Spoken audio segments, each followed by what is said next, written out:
Ng tinapay na buy one take one. Hindi namin napansin ni Kuya, iba-iba pala ang kanyang flavor.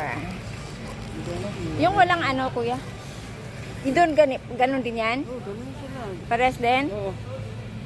Hindi yung wala lang, baka alam mo naman ang mga bata. Yun po na, konti lang yung kanyang ano. Okay na. Ito na lang. Ay. Okay. Thank you, Kuya. Ay, akala ko nahulog. Babayad pa sana ako. Sino ba yung aking kapatid? Ito, may mga alak. Ayan. Yun. Yun sa mga alak.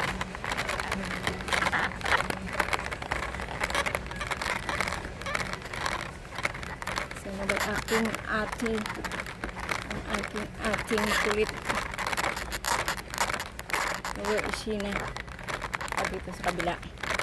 Ito mga gamit, appliances.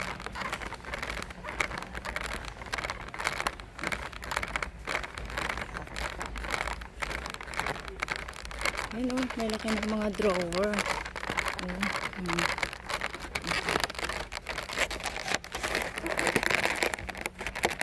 Ang dami. Ano, laki ng SNR dito. Alam mo ba, 3 oras kami nag-antay bago magbukas tong SNR na to. Kasi, asan ay cart mo?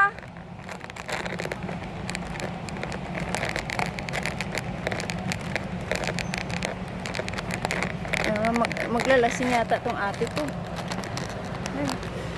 Walang buy one take one.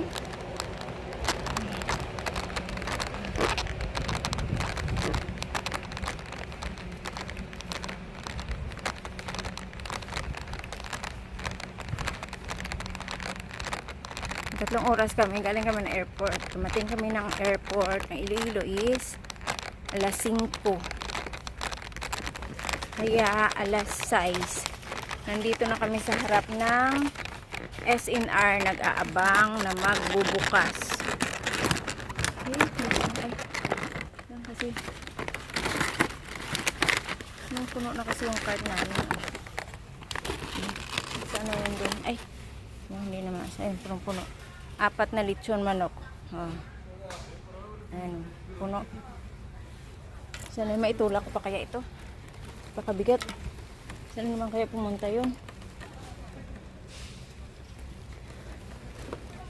Sabi niya, itong puno